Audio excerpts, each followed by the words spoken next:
کہ ختم نبوت زندہ باد، ختم نبوت زندہ باد، ختم نبوت زندہ باد، ختم نبوت زندہ باد۔ آج کا یہ اجلاس اصلاح معاشرہ کے عنوان سے منعقد کیا گیا ہے۔ یقیناً مسلمانوں کے معاشرے کو اصلاح کی ضرورت ہے، مگر یہ بات سمجھنے کی ہے کہ اس وقت جتنی ضرورت ہمارے معاشرے کو اصلاح کی ہے، اس سے زیادہ ضرورت اس کی ہے کہ ملک کے ان مشکل حالات میں ہم اپنے دل میں ایمان و یقین کو زندہ اور تازہ کریں۔ ہمیشہ یاد رکھیے، قومیں اور ملتیں حوصلے کے ساتھ آگے بڑھتی ہیں۔ میدان میں شکست کھا جانا یہ کوئی بڑی بات نہیں ہے، لیکن کسی شخص کا یا کسی قوم کا شکست حوصلہ ہو جانا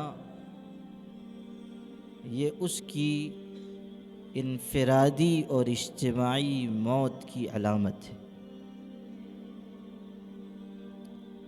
حوصلہ مت ہاریے، اپنے اندر ایمان و یقین کی مضبوطی پیدا کیجیے اور اللہ کی ذات پر بھروسے کے ساتھ یہ کہتے ہوئے آگے بڑھیے کہ منزلیں لاکھ کٹھن آئیں گزر جاؤں گا، حوصلہ ہار کے بیٹھا تو مر جاؤں گا۔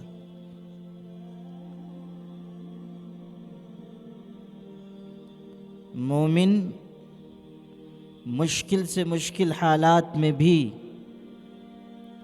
اپنی قوت بازو پہ بھروسہ نہیں کرتا، اس کا اعتماد اول و آخر اللہ کی مبارک اور طاقتور ذات پر ہوا کرتا ہے۔ مولانا روم نے فرمایا تھا، موحد کہ چے برپائے ریزی زرش، چے فولاد ہندی نہیں برسرش، امید و حراسش نباشد زکس، ہمی است بنیاد توحید و بس۔ فرما رہے ہیں کہ مومن وہ ہوتا ہے، توحید کو ماننے والا وہ ہوتا ہے کہ اگر تم ساری دنیا کی دولت سمیٹ کر اس کے قدموں میں لا کر رکھ دو، یا فولاد سے بنی ہوئی تلوار اس کی گردن پر رکھ دو، یعنی مال استعمال کرو یا ڈر اور خوف کا ہتھیار استعمال کرو، دونوں صورتوں میں امید و حراسش نباشت زکس، مومن کی امید بھی اور اس کا خوف بھی صرف اللہ کی ذات سے جڑا رہے گا۔ نہ وہ دولت کی طرف نگاہ اٹھا کر دیکھے گا، نہ وہ بڑے سے بڑے ڈر اور خوف کے ہتھیار سے زیر ہوگا، بلکہ مشکل حالات میں اس کا ایمان اور بڑھے گا اور وہ یہ سمجھے گا کہ یہ حالات اللہ کی مرضی سے آئے ہیں، میرے ایمان کو اور نکھارنے کے لیے، اس میں جلا پیدا کرنے کے لیے، اور مجھے اس آزمائشی وقت میں اللہ کے دین پر قائم رہنا ہے، دین ہی پر زندہ رہنا ہے، دین ہی پر مرنا ہے۔ بیڑ کے مسلمانوں، اس حقیقت کو اپنے دل پر نقش کر کے لے کر جاؤ کہ ہم سے مطالبہ صرف اللہ کے دین پر جینے کا نہیں ہے، ہم سے مطالبہ اللہ کے دین پر مرنے کا بھی ہے۔ ہمیں اللہ کے دین پر مرنا ہے، جینا اور مرنا دونوں اللہ کے دین پر۔ یا ایھا الذین آمنوا اتقوا اللہ حق تقاتہ ولا تموتن الا وانتم مسلمون۔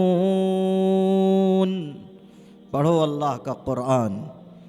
ایمان والوں کے دلوں کے دروازے پر دستک دی گئی کہ اے ایمان والو، اللہ سے ڈرو جیسا کہ اس سے ڈرنے کا حق ہے، اللہ کا خوف پیدا کرو جیسا کہ اس کے خوف کا حق ہے، اور تمہیں موت نہ آئے مگر اس حالت میں کہ تم مسلمان ہو۔ غور کر لیجئے کہ ایک ٹکڑے میں اللہ سے ڈرنے کا حکم ہے اور دوسرے ٹکڑے میں ایمان پر مرنے کی تاکید ہے۔ گویا کہ یہ بتا دیا گیا کہ ایک ہی طاقت ہے جس سے ڈرا جا سکتا ہے، باقی جتنی طاقتیں ہیں مچھر کے پر کے برابر بھی نہیں ہیں۔ یہ سمجھایا گیا ایک ہی ذات ہے اللہ کی جو اس لائق ہے کہ اس سے ڈرا جائے، اس لیے کہ طاقتیں اور قوتیں سب اس کے پاس ہیں۔ تمام تر اقتدار کا مالک تنہا وہ ہے۔ وَمَا يَعْلَمُ جُنُودَ رَبِّكَ إِلَّا هُوَ وَمَا هِيَ إِلَّا ذِكْرَىٰ لِلْبَشَرِ۔ ارشاد ہوا کہ تیرے پروردگار کے لشکروں کو، اس کی فوج کو، اس کی طاقت کو سوائے اس کے کوئی نہیں جانتا۔ تمام تر اقتدار و اختیار اس کے پاس ہے۔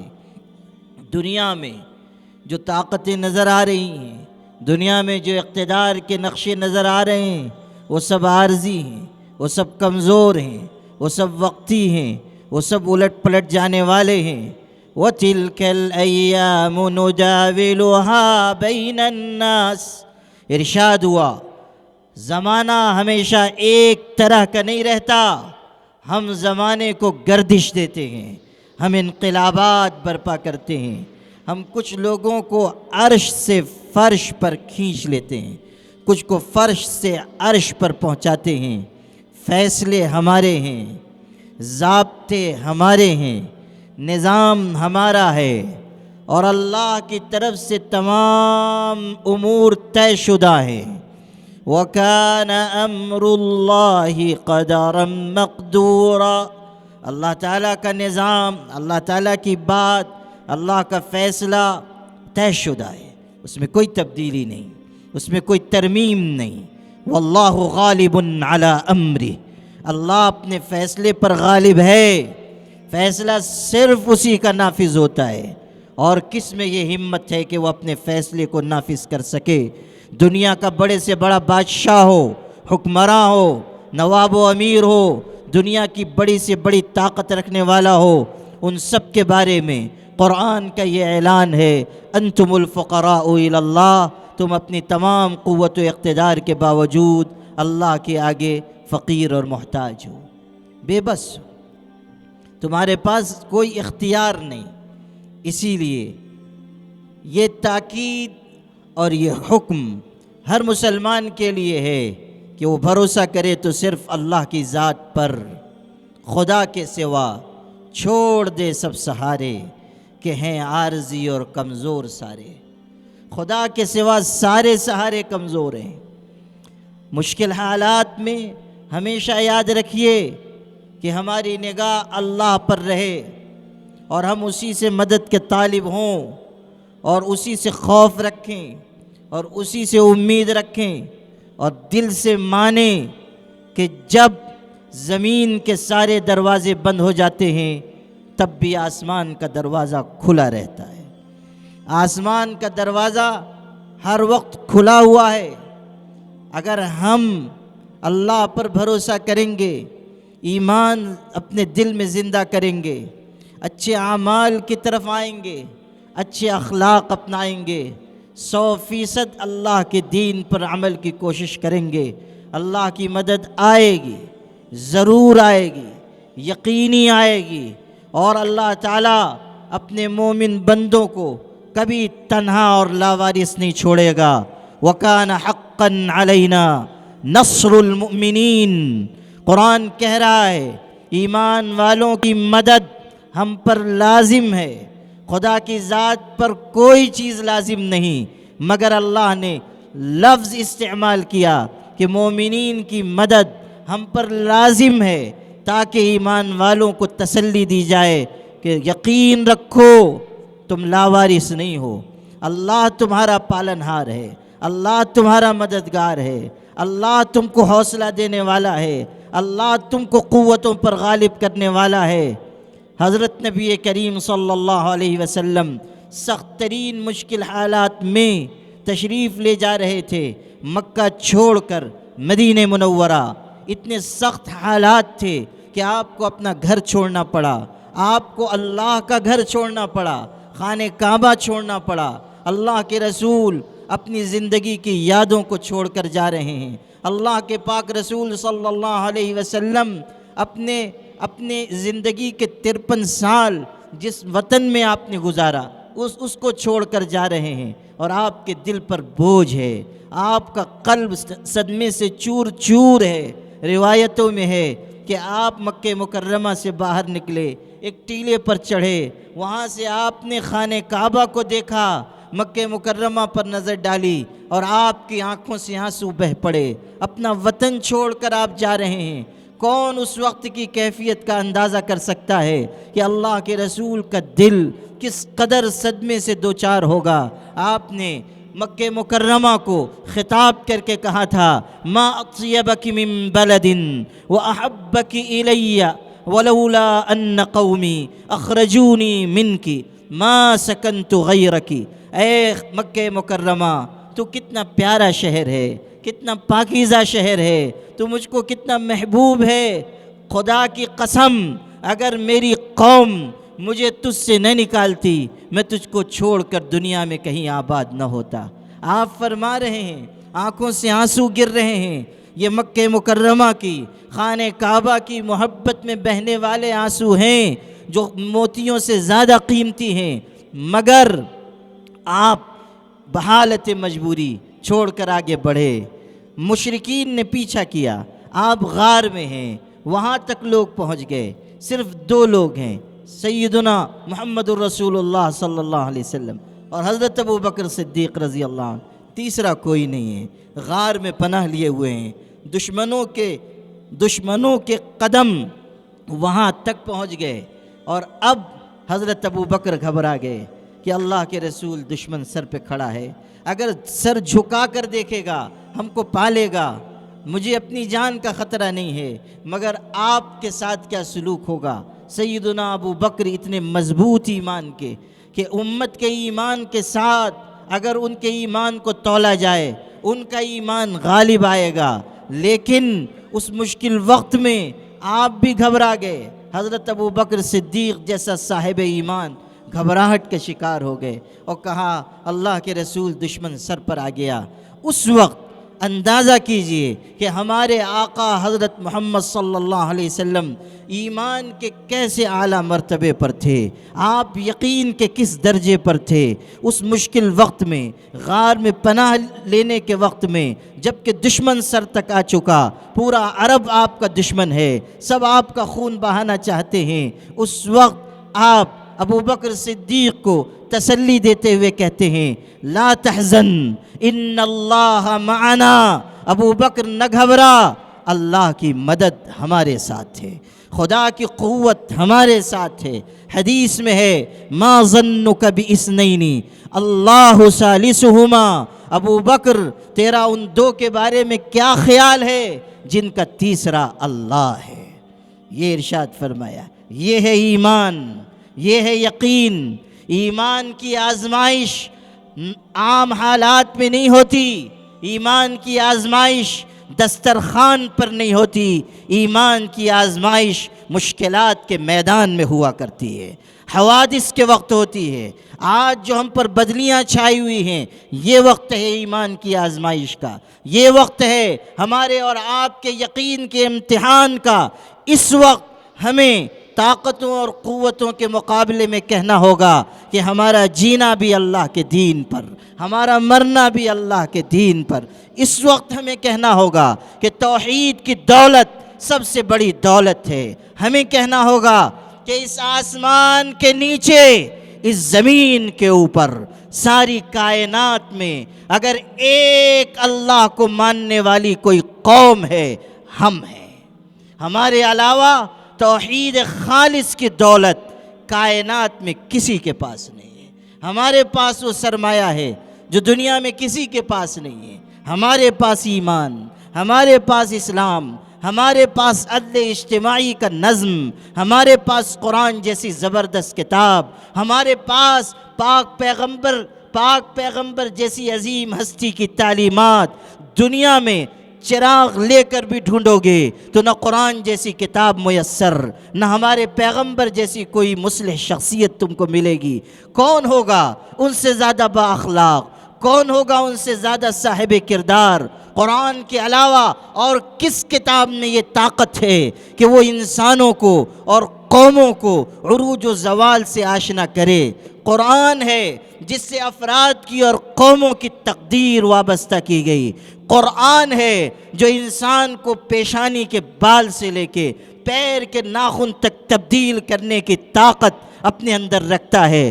قرآن ہے جو ساری دنیا کے انسانوں کو جینے کا سلیقہ اور طریقہ بتاتا ہے۔ قرآن ہے جو ساری دنیا کے نظریات کو چیلنج کرتا ہے۔ آج اسلام اور مسلمانوں کی جو مخالفت ہے وہ اس بنیاد پر نہیں ہے کہ آپ کے کرتے اور آپ کی داڑھی اور آپ کی ٹوپی سے لوگوں کو تکلیف ہے، وہ اس لیے لوگ اس کے پیچھے لگے ہیں، اسلام کے پیچھے اس لیے لوگ لگے ہیں کہ ہمارے پاس جو نظریات ہیں اس کا مقابلہ دنیا کا کوئی نظریہ نہیں کر سکتا ہے۔ ہمارے پاس وہ عدل اجتماعی کا نظام ہے، ہمارے پاس وہ تعلیمات ہیں۔ زندگی کا کون سا حصہ ہے جس میں ہمارے دین نے رہبری نہ کی ہو؟ قرآن ایسی زبردست کتاب کہ ماں کی گود سے لے کر قبر کے آغوش تک، بلکہ جنت کے دروازے تک قرآن رہنمائی کرتا ہے۔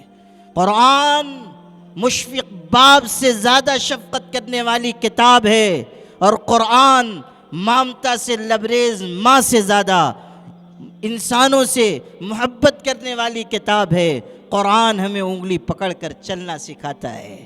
قرآن ہمارے لیے اللہ کے پاک رسول کا زندہ معجزہ ہے، زندہ معجزہ ہے۔ اللہ اکبر، زندہ معجزہ۔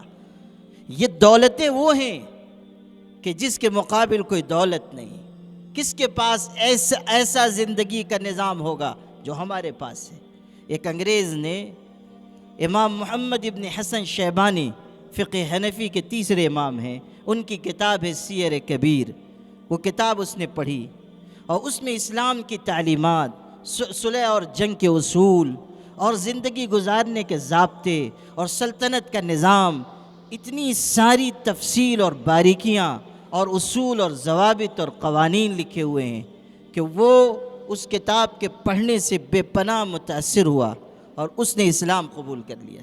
تو کسی نے کہا صرف ایک کتاب پڑھ کر تم مسلمان ہو گئے، تم نے مسلمانوں سے ملاقات نہیں کی، ان کا معاشرہ نہیں دیکھا، صرف ایک کتاب پڑھ کر مسلمان ہو گئے؟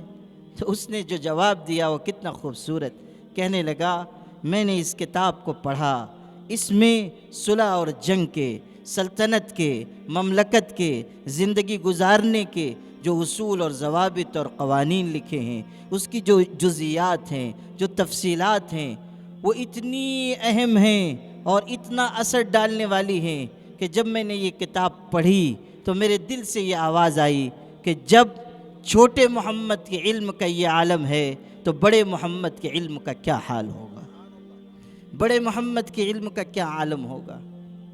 یہ ہے وہ چیز کہ ہمارے پاس نظام ہے۔ اس لیے مسلمانوں، اللہ کے دین پر مضبوطی سے قائم رہو۔ توکل اور اعتماد کے سہارے آگے بڑھو اور اپنا احتساب کرو، اپنا جائزہ لو، جہاں کمی ہے، کمزوری ہے، اس کو دور کرو۔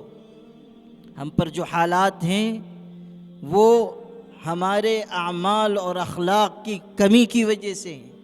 ہمیں اپنے آپ کا جائزہ لینا ہوگا، ہمیں اپنے دل کا جائزہ لینا ہوگا، اپنے سماج اور معاشرے کو دیکھنا ہوگا، ہمیں غور کرنا ہوگا کہاں ہم سے غلطی ہو رہی ہے، کہاں ہم سے کوتاہی ہو رہی ہے، چاہے عقیدے کا معاملہ ہو۔ مجھے بہت خوشی ہے کہ ابھی حضرت مولانا مفتی عارف صاحب نے جو گفتگو فرمائی وہ بالکل حسب حال ہے کہ سب سے پہلی اور بنیادی چیز عقیدے کی حفاظت ہے۔ G S herbal wholesale Ayurvedic ادویات کا قابل اعتماد مرکز۔ تجارت کے خواہش مند حضرات کو ہم مکمل ٹریننگ دیتے ہیں۔ ہمارے ساتھ تجارت کر کے بھرپور پیسہ کمائیں۔ علماء کرام، حفاظ، ڈاکٹرز اور میڈیکل والوں کے لیے خصوصی رعایت۔ تفصیلات کے لیے ابھی رابطہ کریں۔ قاسمی حج عمرہ ٹورز اینڈ ٹریولز، حج عمرہ اور دیگر مقدس مقامات کی زیارت کا بھروسے مند مرکز۔ حج عمرہ جانے کے خواہش مند حضرات اسکرین پر دیے گئے نمبرات پر کال کریں۔